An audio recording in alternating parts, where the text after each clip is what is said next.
الذین اصطفى فاعوذ باللہ من شرور انفسنا ومن سیئات اعمالنا من یهد اللہ فلا مضل له ومن یضلل فلا هادی له واشهد ان لا الہ الا اللہ وحدہ لا شریک له واشهد ان محمدا عبدہ ورسولہ اما بعد فان خیر الحدیث کتاب اللہ وخیر الہدی ہدی محمد صلی اللہ علیہ وسلم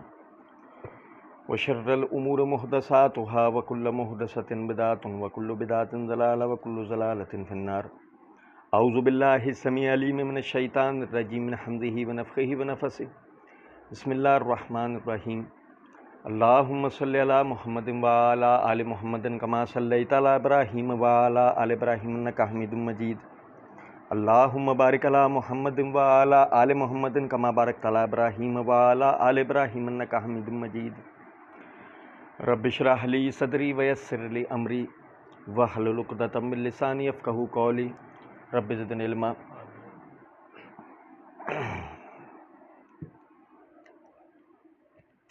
اللہ تعالیٰ کے فضل و کرم سے ریسرچ پیپر 5B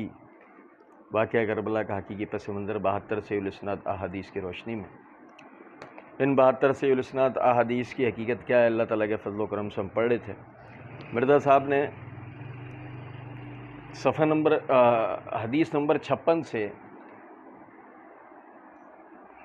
بنو امیہ خاص طور پہ بنو مروان کے حوالے سے یہ تاثر دینے کی کوشش کی کہ یہ وہ لوگ تھے کہ جن لوگوں نے خلافت اسلامیہ کو نقصان پہنچایا اور یہ کرپٹ لوگ تھے، انہوں نے اہل بیت پر مظالم ڈھائے۔ اللہ تعالیٰ کے فضل و کرم سے مسئلہ نمبر 157 پارٹ 2 میں اور ان پچھلی ریکارڈنگز میں جن میں ہم نے مرزا صاحب کے دیے ہوئے یہ روایات پڑھی، اس میں مرزا صاحب نے جو اس کے ثبوت دینے کی کوشش کی وہ ثبوت کیا تھے اور یہ حقیقت بھی تھی یا محض الزامات تھے، ہم اس کو پڑھ رہے تھے۔ تو اسی میں مرزا جی نے نمبر 58 کے تحت لکھتے ہیں کہ مسند ابی اعلیٰ کی حدیث میں ہے کہ سیدنا ابو ہریرہ رضی اللہ تعالیٰ عنہ بیان فرماتے ہیں کہ رسول اللہ صلی اللہ علیہ وسلم نے خواب میں دیکھا کہ گویا حکم کے بیٹے بریکٹ میں مروان بن حکم اور اس کی اولاد آپ صلی اللہ علیہ وسلم کے منبر شریف پر اچھل کر چڑھتے ہیں اور اترتے ہیں۔ بریکٹ میں یہ خواب دیکھنے کے بعد آپ صلی اللہ علیہ وسلم سخت تیش بریکٹ میں غصے کی حالت میں آ گئے اور ارشاد فرمایا میں کیا دیکھ رہا ہوں کہ حکم کے بیٹے بریکٹ میں مروان بن حکم اور اس کی اولاد میرے منبر پر بندروں کی طرح اچھل کود کر رہے ہیں۔ سیدنا ابو ہریرہ رضی اللہ تعالیٰ عنہ کا بیان ہے کہ اس بریکٹ میں غیبی خبریں ملنے کے بعد وفات تک آپ صلی اللہ علیہ وسلم کو کبھی مطمئن اور ہنستا ہوا نہیں دیکھا گیا۔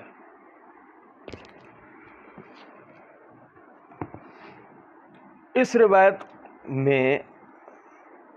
شاید کہ ہم نہ دیکھتے، نہیں تحقیق کرتے، مطلب نہیں اس کی حقیقت کی طرف جاتے۔ اگر اس میں یہ جملہ نہیں ہوتا کہ فما روی رسول اللہ صلی اللہ علیہ وسلم مستجمعا ضاحکا بعد ذالک حتی مات، کہ پھر اس کے بعد کبھی بھی آپ صلی اللہ علیہ وسلم کو مطمئن اور مسکراتے یا ضاحکا یعنی ہنستے ہوئے کبھی نہیں دیکھا۔ اگر یعنی آپ کا انتقال تک یقین کریں کہ اگر یہ جملہ نہیں ہوتا تو شاید ہم بھی اس حدیث کی اوپر کوئی بات نہیں کرتے کہ ٹھیک ہے چلو ہو گیا سو ہو گیا، بنو امیہ مروان وغیرہ اس پہ جو بھی بات آ رہی ہے آیا ہماری بلا سے ہمیں کیا ہے۔ اصل چیز ہے کہ نبی صلی اللہ علیہ وسلم اس کے بعد کبھی مطمئن یا ہنستے ہوئے نہیں دیکھے گئے۔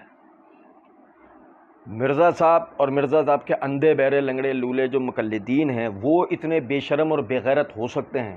کہ وہ نبی صلی اللہ علیہ وسلم کے بارے میں یہ سوچیں، یہ گمان کریں کہ جی آپ صلی اللہ علیہ وسلم اس کے بعد کو اللہ نے کبھی آپ کو مطمئن یعنی ایسا موقع ہی نہیں دیا کہ آپ مطمئن ہوتے یا ہنستے۔ اتنی محنتوں کے بعد آپ صلی اللہ علیہ وسلم کی اتنی محنتوں کے بعد آپ یعنی کہ آپ کے آخری وقت اللہ نے ایسا کر رکھا۔ یہ جملے سے مطلب ہم جو عموماً مثال دیا کرتے ہیں کہ ہمارے اندر تو وہ اتنی سی غیرت ہے کہ جو ہمیں توجہ دلاتی ہے کہ پھر ان چیزوں کو دیکھا جائے کہ آیا ان کی حقیقت کیا ہے۔ تو یہ میرے ہاتھ میں مسند ابی اعلیٰ ہے، صفحہ نمبر 1132 پہ ہمارے نسخے کے مطابق حدیث نمبر 6454 اس سند کے ساتھ حدثنا مصعب بن عبداللہ قال حدثنی ابن ابی حازم عن العلاء عن ابی ہے ان ابی ہریرہ ان رسول اللہ صلی اللہ علیہ وسلم، یہ پوری اس کی سند۔ اچھا اب سمجھے گا ذرا اس بات کو، یہ میرے ہاتھ میں الاباطیل والمناکیر والصحاح والمشاہیر امام جوزقانی رحمۃ اللہ علیہ کی، اس کے صفحہ نمبر 138 کے اوپر وہ اس روایت کو نقل کر کے کہتے ہیں ھذا حدیث باطل، یہ حدیث باطل ہے۔ پھر اس کی ایک سند پر بحث کرتے ہیں، اس کے بعد آگے یہ والی روایت مسند ابی اعلی والی نقل کر کے کہتے ہیں ھذا حدیث لا یرجو منہ الی صحۃ ولیس لہذا الحدیث اصل من حدیث عبد العزیز بن ابی حازم عن العلاء بن عبد الرحمن وانما هو مشہور من حدیث الزنجی عن العلاء سألت الامام ابو الفضل مقدسی عن ابی عمرو الحیری قال کان یمیل الی التشیع۔ وہ کہتے ہیں کہ یہ حدیث اصلاً صحت کی طرف نہیں لوٹتی، یعنی کہ یہ حدیث اصلاً صحیح ثابت نہیں ہے، اور نہیں اصلاً یہ حدیث عبدالعزیز بن ابی حازم باواسطہ علاء بن عبد الرحمن ثابت شدہ ہے، بلکہ وہ مشہور یہی ہے مسلم بن خالد زنجی باواسطہ علاء بن عبد الرحمن اس روایت کو بیان کرتا ہے۔ وہ کہتے ہیں میں نے امام ابو الفضل المقدسی باواسطہ ابو عمرو الحیری یہ حکایت سنی، وہ کہتے ہیں کانا یمیل الی التشیع، کہ یہ مسلم بن خالد زنجی شیعت کی طرف مائل تھا۔ پھر اس کے بعد یہ دیکھیں، یہ میرے ہاتھ میں العلل المتناہیہ فی الاحادیث الوحیہ ابن الجوزی رحمۃ اللہ علیہ کی اس کی جلد نمبر 2 کے صفحہ نمبر 701 کے اوپر وہ اس روایت کو نقل کر کے کہتے ہیں ھذا حدیث لا اصل لہ، اس حدیث کی کوئی اصل نہیں۔ 3 علیحدہ سندوں سے اس کو ذکر کیا، اب وہ بات کرتے ہیں اما طریق الاول ففیہ زنجی بن خالد، کہ اس کی پہلی سند میں زنجی بن خالد ہے، امام ابو زرع اس کو منکر الحدیث کہتے ہیں، امام علی بن مدینی کہتے ہیں کوئی چیز نہ تھا۔ دوسری سند میں علاء بن عبد الرحمن ہے، جن کے لیے امام یحییٰ بن معین رحمۃ اللہ علیہ کہتے ہیں اس کی حدیث حجت نہیں ہے، مضطرب الحدیث ہے، لوگ اس کی حدیث سے مشغول نہیں ہوتے تھے۔ اور تیسری سند کے اندر وہی علاء اور یعنی ہے، اور ابو عمر الحیری وہ کہتے ہیں کہ یہ شیعت کی طرف جو ہے وہ یعنی کہ مائل تھا۔ عرض کرنے کا مطلب ہے کہ مسلم بن خالد زنجی منکر الحدیث لیس بشیء کان یمیل الی التشیع، ایک ایسا راوی جو شیعہ ہے، جو منکر الحدیث ہے، جو حدیث بیان کرنے میں کوئی چیز نہیں ہے، مرزا جی اس کی روایت نقل کرتے ہیں، اور نقل کرنے کے بعد سونے پہ سہاگا دیکھیے کہ مرزا جی نے آگے یہ لکھا ہے کہ بیٹے جمع کا صیغہ تھا، لیکن بریکٹ میں مرزا جی لکھتا ہے مروان بن حکم اور اس کے اولاد۔ کوئی پوچھے کہ بیٹے تو بن الحکم جمع کا صیغہ تھا نا، بن الحکم تو جمع کا صیغہ تھا، حکم کی اولادیں، تو اس میں اکیلے مروان کو کیوں گن لیا تو نے؟ ہو سکتا ہے اگر یہ روایت ثابت ہو تو ہو سکتا ہے وہ مروان کے علاوہ کوئی اور بھائی ہو۔ ایک بات ہے نا، مروان ہی کو کیوں گنا گیا، اور جبکہ حدیث میں بھی ایسا کوئی ذکر نہیں ہے۔ تو اصل بات یہ محض الزام سے زیادہ کوئی اور چیز نہیں ہے۔ اس کے بعد آگے نمبر 59 کے تحت کہتا ہے کہ صحیح مسلم کی حدیث میں کہ سیدنا عائض بن عمر رضی اللہ تعالیٰ عنہ عبید اللہ بن زیاد بریکٹ میں جو یزید بن معاویہ کی طرف سے کوفے کے لیے گورنر مقرر تھا کے پاس آئے، اور بریکٹ میں بطور نصیحت فرمایا اے بیٹا میں نے رسول اللہ صلی اللہ علیہ وسلم کو فرماتے ہوئے سنا ہے بدترین حکمران وہ ہیں جو ظالم ہوں، اس لیے تم ان میں شامل ہونے سے بچ جاؤ۔ یہ سن کر وہ عبید اللہ بن زیاد گستاخی کرتے ہوئے بریکٹ ہے، وہ عبید اللہ یعنی بریکٹ میں عبید اللہ بن زیاد گستاخی کرتے ہوئے بولا بیٹھ جاؤ، تم تو صحابہ رضی اللہ عنہ میں سے محض بھوسا، بریکٹ میں ایک گرے پڑے غیر اہم شخص ہو۔ سیدنا عائض بن عمر رضی اللہ عنہ نے جواباً فرمایا کیا صحابہ رضی اللہ عنہ میں سے بھی کوئی شخص بھوسا تھا؟ بھوسا تو ان کے بعد آنے والے بریکٹ میں تم جیسے لوگوں میں ہے۔ میں بتاؤں آپ سمجھے گا ذرا۔ سب سے پہلی بنیادی چیز سمجھنے کی ہے، اللہ تعالیٰ نے سورہ مائدہ آیت نمبر 8 کے اندر فرمایا یا ایھا الذین آمنوا کونوا قوامین للہ شہداء بالقسط ولا یجرمنکم شنآن قوم علی اللہ تعدلوا اعدلوا هو اقرب للتقوی واتقوا اللہ ان اللہ خبیر بما تعملون۔ اے ایمان والو، اللہ کے لیے انصاف کے ساتھ گواہی دینے والوں میں کھڑے ہو جاؤ۔ کسی قوم کی دشمنی تمہیں اس بات پر مجبور نہ کرے کہ تم انصاف نہ کرو، انصاف کرو۔ اللہ کے نزدیک یہی تقوی کی بات ہے، اور اللہ سے ڈرو، بے شک وہ تمہارے اعمال کو سے باخبر ہے۔ دیکھیں، اس آیت سے صرف بتانا مقصود یہ تھا،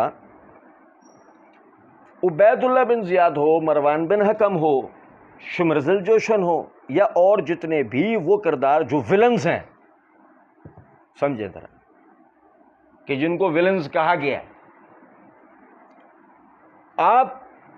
ان کے نام سے جو بھی ان کی بدعنوانیاں یا جو بھی ان کے مظالم ہیں آپ ان کو بیان کریں، مگر کیسے،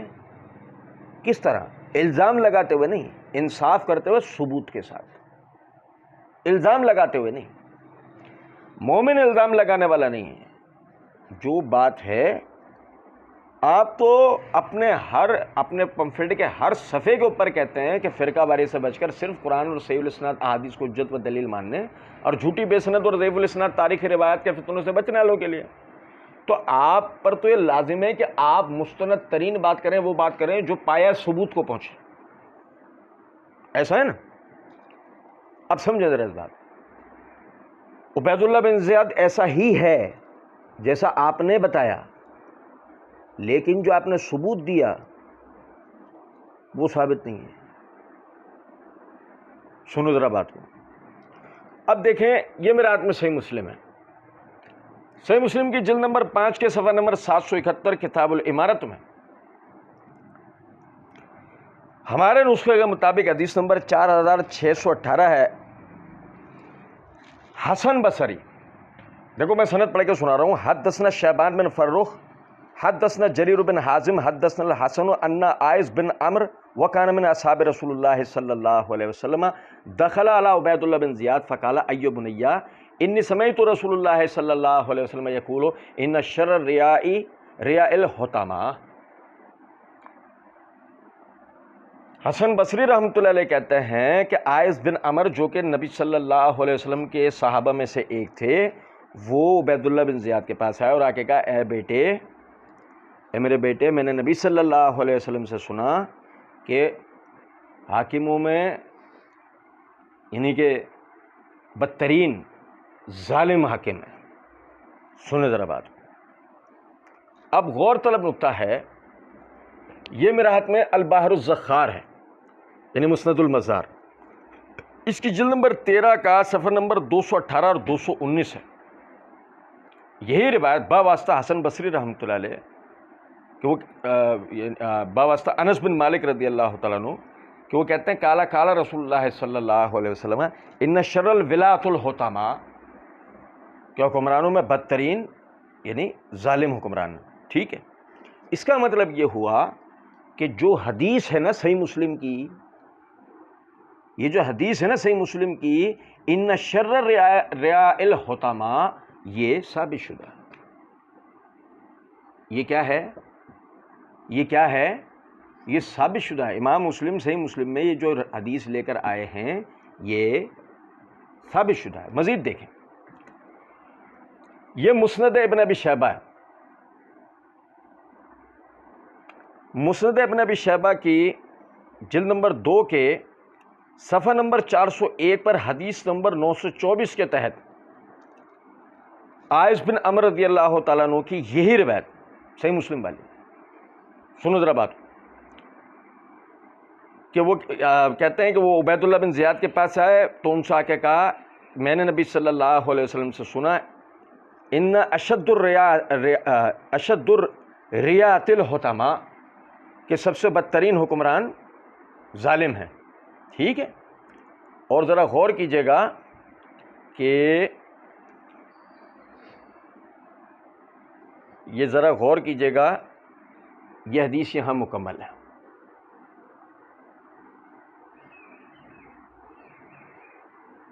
یہ حدیث یہاں مکمل ہے۔ ٹھیک ہے، اب مسند البزار، مسند ابن ابی شیبہ، دونوں سے بات ثابت ہوتی ہے کہ صحیح مسلم میں حدیث صحیح مسلم میں حدیث یہ بالکل صحیح ہے، یہ ہے نبی صلی اللہ علیہ وسلم نے یہ فرمایا، یہ حدیث ہے، صحیح حدیث ہے۔ اب سنیں آگے کی تفصیلات۔ سب سے پہلے غور کیجئے گا، مرزا صاحب نے جو یہ لکھا، بدترین حکمران وہ ہے جو ظالم ہوگا، اس لیے تم ان میں شامل ہونے سے بچ جاؤ، فَإِيَّاكَ أَن تَكُونَ مِنْهُمْ۔ ٹھیک ہے، یہ سن کر وہ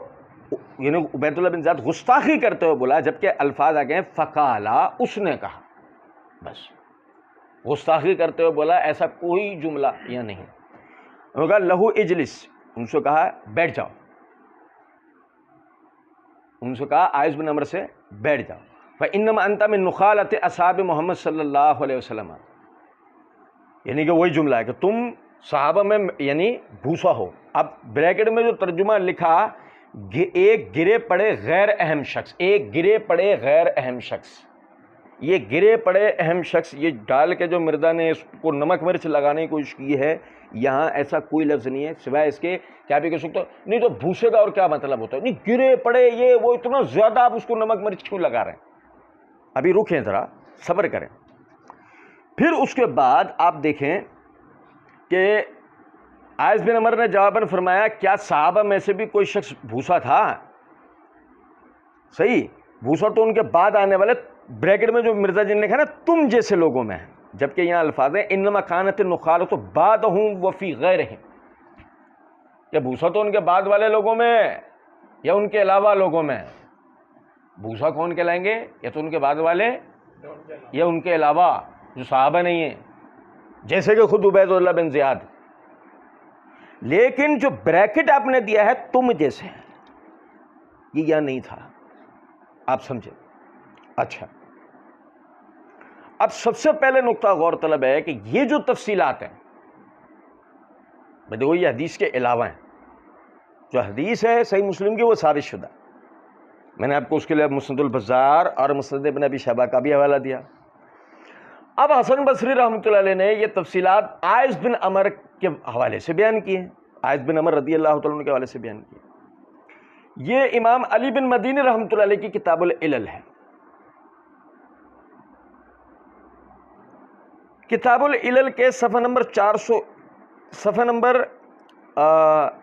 پر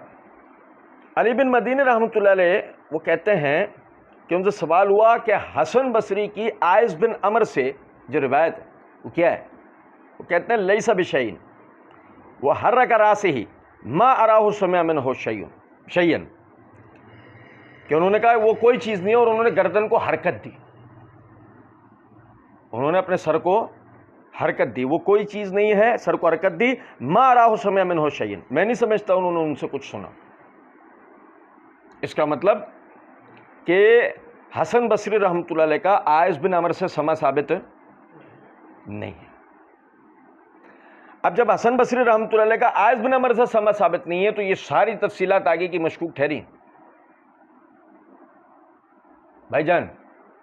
رہ گیا حدیث کا جملہ، میں نے ابھی آپ کو بتایا وہ باواسطہ انس بن مالک مسند البزار میں بھی موجود ہے اور مسند ابن ابی شیبہ میں بھی موجود ہے، حدیث ثابت شدہ ہے، ایسا نہیں کہ حدیث ثابت شدہ نہ ہو، لیکن یہ باقی کی تفصیلات جتنی بھی ہیں یہ ساری مشکوک ٹھہری۔ اب کوئی ہوشیار کھڑا ہو اور کہے نہیں جی یہ کیا آپ نے بات کی، نہیں ایسے نہیں، ایسے نہیں، بالکل بھی نہیں۔ اب آپ حسن بصری رحمۃ اللہ علیہ کا عائذ بن عمر رضی اللہ تعالیٰ عنہ سے سما ثابت کریں، کوئی ہوشیاری نہیں۔ کچھ بات سمجھ رہے ہیں؟ نہیں، چلو میں آپ کو ایک اور طریقے سے سمجھاتا ہوں۔ ہو سکتا ہے کہ کوئی یہ کہہ دے کہ جی یہ کیا بات ہوئی، آپ تو صحیح مسلم کی روایت پہ حملہ کر رہے ہیں۔ میں پھر اپنی بات دہرا رہا ہوں، صحیح مسلم کی حدیث تو ثابت شدہ ہے، میں نے اس کے لیے مسند البزار کہ یہ کہ بدترین حکمران وہ ہے جو ظالم ہے، یہ حدیث جو ہے صحیح مسلم کی تو ثابت ہے، مسند البزار میں بھی اور مسند ابن ابی شیبہ میں، حوالے میں نے آپ کو دی۔ لیکن یہ آگے کی تفصیلات کہ عبید اللہ بن زیاد کو انہوں نے ایسے کہا اور انہوں نے عبید اللہ بن زیاد کو کہا، عبید اللہ بن زیاد نے انہیں کہا، یہ ثابت شدہ، اس کے لیے ہمیں حسن بصری رحمۃ اللہ علیہ کا عائذ بن عمر سے سما دکھایا جائے۔ اب کوئی کہے کہ تم صحیح مسلم کی روایت پہ بات کر رہے ہو تو ہم کہیں گے رکو ذرا، صبر کرو، آپ کی جہلمی ارادہ آپ کے فرقے کے فرقہ پلمبریہ کے امام المعروف مرزا جہلمی مسئلہ number 175A part 100 questions on علماء and sects issues، اس میں وہ لکھتے ہیں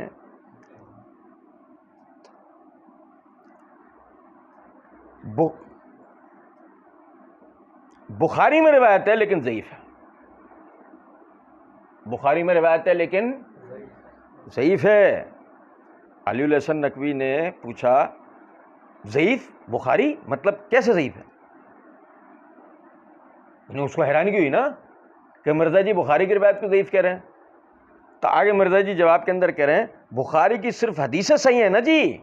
کس کا دعویٰ ہے کہ بخاری میں جو کچھ لکھا ہے دو کتوں کے درمیان وہ صحیح ہے؟ کیا یہ کسی کا دعویٰ ہے؟ بریلوی دیوبندی اہل حدیث آپ کو تو پتہ ہے، شیخ زبیر صاحب سے بھی آپ ڈسکشن کرتے رہے، کیا جس طرح دو گتوں کے درمیان قرآن محفوظ ہے ہم کیا کہتے ہیں دو گتوں کے درمیان بخاری پڑی ہوئی ہے میرے سامنے ہے، یہ بخاری دو گتوں کے درمیان جو کچھ لکھا وہ صحیح لکھا ہوا؟ اور سنیں مزید، کہتے ہیں ہم بخاری کی صرف مرفوع متصل صحیح الاسناد جو روایات ہیں ان کو صحیح مانتے ہیں، بخاری میں جو اقوال موجود ہیں بے سند معلق روایت ہیں ان کو تو کوئی بھی صحیح نہیں مانتا۔ تو جب بخاری کی صرف مرفوع متصل روایات مانی جائیں گی تو مسلم کی صرف مرفوع و متصل روایات کیوں نہیں مانی جائیں گے؟ اس کے علاوہ کی تفصیلات پر بحث کیوں نہیں ہوگی بھائی میرے؟ تو اس لیے کوئی چالاکی اور ہوشیاری نہیں، یاد رکھیے گا اس بات کو کہ اس میں کسی بھی طرح کسی کے ہاتھوں بے وقوف بننے کی ضرورت نہیں ہے۔ اور سہولت کاروں کی جناب میں عرض ہے کہ بہت جلد ہم فارغ ہونے والے ہیں، پمفلٹ اپنے اینڈ پر ہے، بہت جلد ہم فارغ ہونے والے ہیں، تمہارے ساتھ ایسے کھیلیں گے جیسے سرکس کے اندر جوکر بال کے ساتھ کھیلتا ہے نا، ایسے تمہیں اپنے ہاتھوں میں گھمائیں گے، اللہ کا بڑا کرم ہے۔ پھر اس کے بعد آپ دیکھیں مرزا جی مزید تقویت دینے کے لیے مرزا جی آگے کہتے ہیں ہاں ایک نقطہ مجھ سے رہ گیا، اللہ کا اس پہ شکر گزار ہیں کہ اللہ تعالیٰ نے توجہ دلائی، اگر یہ جملہ ثابت شدہ ہو تو اس میں سب سے بڑی خوبی کیا ہے؟ عائض بن عمر رضی اللہ تعالیٰ عنہ کہتے ہیں بھوسا صحابہ میں کوئی نہیں ہے، بھوسا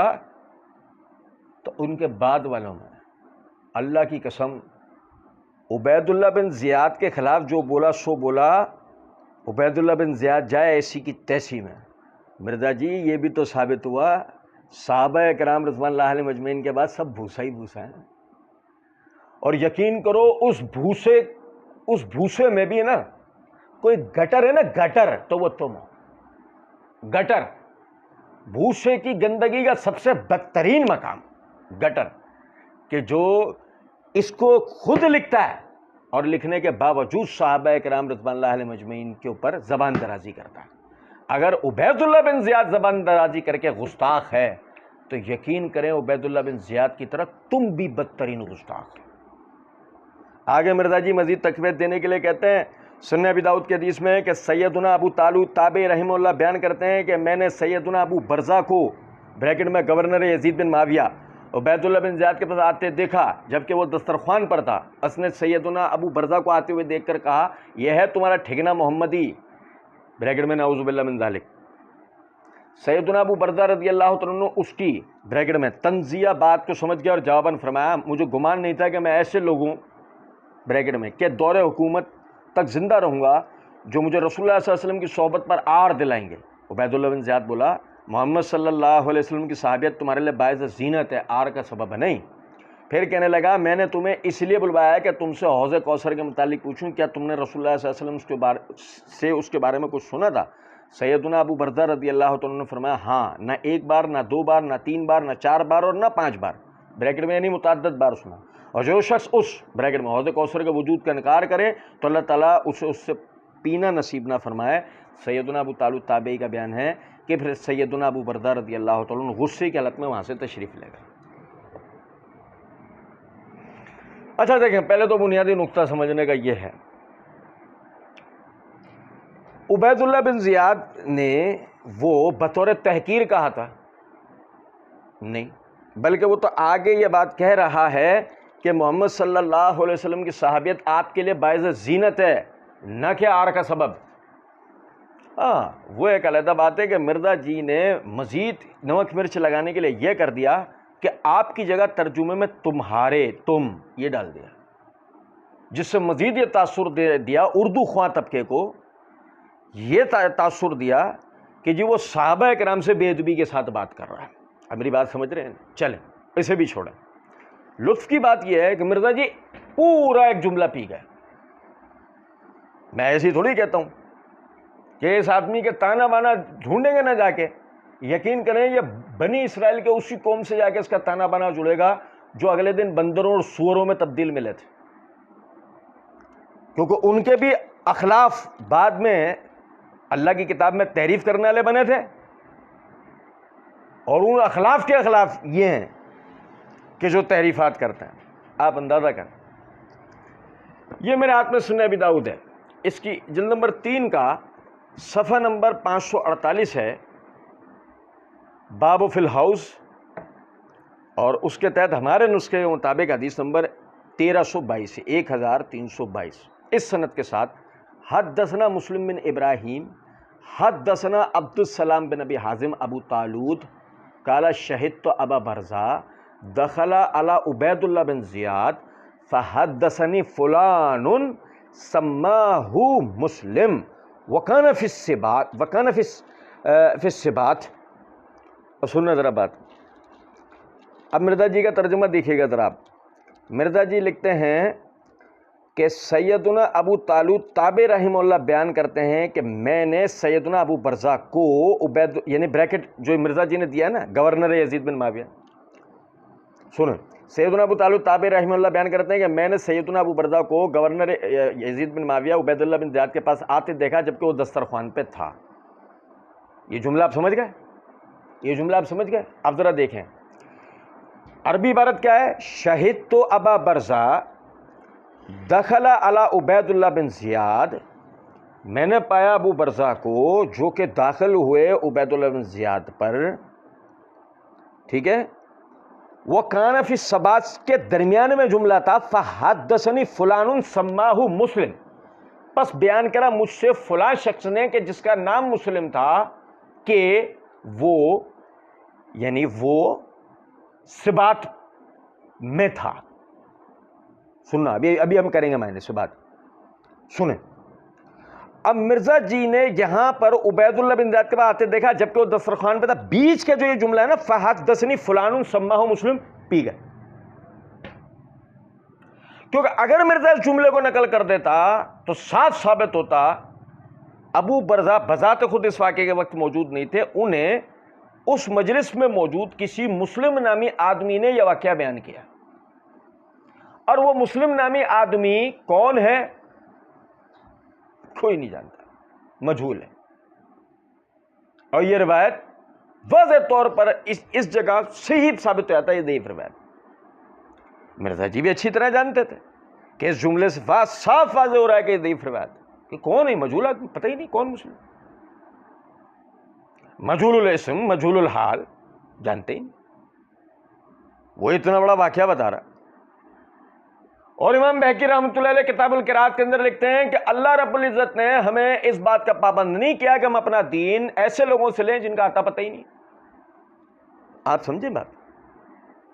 اس لیے جانتے پوچھتے ہوئے مرزا جی اس جملے کو پی گئے۔ اچھا،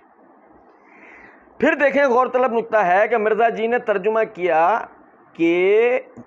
جبکہ وہ دسترخوان پہ تھا، جبکہ یہاں پر جو لفظ ہے وہ لفظ ہے وہ کان فی السبات، جو کہ سبت کی جمع ہے، جو کہ سبت کی جمع ہے، وہ جماعت میں تھا، یعنی اس کے پاس لوگ اکٹھے تھے، وہ جماعت میں تھا، جملہ یہ بنتا ہے دسترخوان میں۔ کچھ بات آپ میری سمجھ رہے ہیں نہیں؟ اب لیکن دسترخوان پہ بٹھانا بھی آپ سمجھیں کہ وہ یہ تاثر دیا جا رہا ہے کھا رہے ہیں پی رہے ہیں عیاشی کر رہے ہیں، اللہ کے رسول کے صحابی آ رہے ہیں تو ان کی سب کے آگے بے عزتی کر رہے ہیں۔ میں پھر اپنی بات دہرا دوں، عبید اللہ بن زیاد اپنی ایسی کی تیسی کرایا، ہمیں کوئی فرق پڑتا نہیں، لیکن ہم صرف یہ بات کہتے ہیں جھوٹ نہیں بولو، الزام نہیں لگاؤ کسی پہ، وہ بات کرو جو اس میں ہے، وہ بات نہیں کرو جو اس میں نہیں ہے۔ تم ایک طرف کہتے ہو کہ فرقہ واریت سے بچ کر صرف قرآن اور صحیح الاسناد احادیث کو حجت پر دلیل ماننے اور جھوٹی بے سند اور ضعیف الاسناد تاریخی روایات کے فتنے سے بچنے والوں کے لیے، اور دوسری طرف تم ضعیف الاسناد تاریخی روایات درج کر کے امت مسلمہ کو ان کے بزرگوں سے متنفر کرنے کی کوشش کرو، کہو کہ میں دین کی خدمت کر رہا ہوں، تو ایسا نہیں۔ اور پھر ڈوب کے مرنے کا مقام ہے، یہاں بھی دیکھ لو عبید اللہ بن زیاد کیا کہہ رہا ہے، اگر روایت ثابت ہوتی تو ان صحب محمد صلی اللہ علیہ وسلم لکا زین غیر شین، کہ نبی صلی اللہ علیہ وسلم کی صحبت تو آپ کے لیے زینت کا باعث ہے، نہ کہ کوئی آر کا باعث ہے۔ صحابیت کا مقام عبید اللہ بن زیاد کی نظر میں دیکھ لو اور مرزا کی نظر میں دیکھ لو، آپ کو زمین آسمان کا فرق نظر آئے گا، کہ عبید اللہ بن زیاد پر لگائے گئے الزامات کے بعد بھی صحابہ کا مقام اس کی نظر میں کیا، اور ایک تمہیں ڈوب کے مر جانا چاہیے، تم اس جگہ اس سے بھی زیادہ بدترین ثابت ہوتے ہو۔ کچھ بات آ رہی ہے سمجھ میں؟ تو وہ جو اللہ رب العزت نے قرآن پاک کے اندر فرمایا لا یجرمنکم شنآن علی قوم ان لا تعدلوا الا اللہ تعدلوا، کہ کسی قوم کی دشمنی تمہیں اس بات پہ نہ ابھارے کہ تم انصاف کرو، انصاف کرو، سچ بولو، جھوٹ نہیں بولو۔ اللہ کے نزدیک یہ تقوی کی بات، تقوی کے خلاف بات مت جانے دو۔ اور پھر ایک دفعہ یاد دلا دوں، پھر ایک دفعہ یاد دلا دیتا ہوں، مسئلہ یہاں پر عبید اللہ بن زیاد یا بنی امیہ کی وکالت کا نہیں، مسئلہ یہ ہے کہ اس کے نتیجے میں جو اللہ کے رسول یا اصحاب رسول کے اوپر جو الزامات یا بزرگوں پہ جو الزامات آتے ہیں جو کہ ثابت نہیں ہیں، مسئلہ اس پر ہے۔ بے غیرت نہیں بننا، ایسا بے غیرت نہیں بننا کہ ہم اپنے یعنی کہ جھوٹے اندھے تعصب میں آ کے اپنے بزرگوں پہ جھوٹے الزامات لگائیں، یہ مومن کا شیوا نہیں ہے۔ اللہ رب العزت سمجھنے اور عمل کرنے کی توفیق دے۔ وما علینا الا البلاغ۔